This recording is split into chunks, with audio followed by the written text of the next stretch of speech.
8 English words, sideed erayo English and their meanings iyo macnahooda. 8 English words, sideed erayo oo English and their meanings iyo macnahooda. Number 1, personality, shakhsiyadda.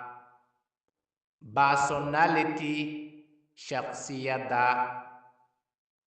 Personality, shakhsiyadda. Number 2, attitude, dhaqan.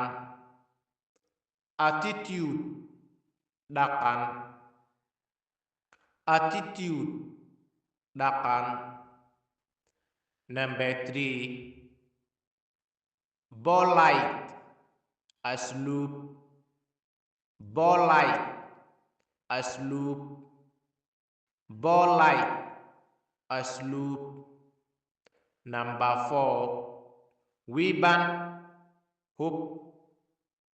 Weapon, hub. Weapon, hub. Number 5, certainly, hubaal.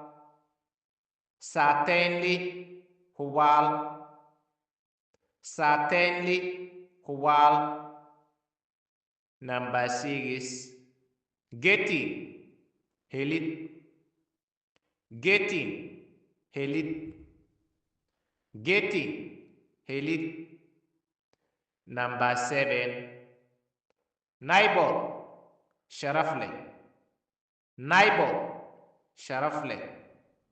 Neighbor, sharaf leh. Number 8, profession, xirfad leh.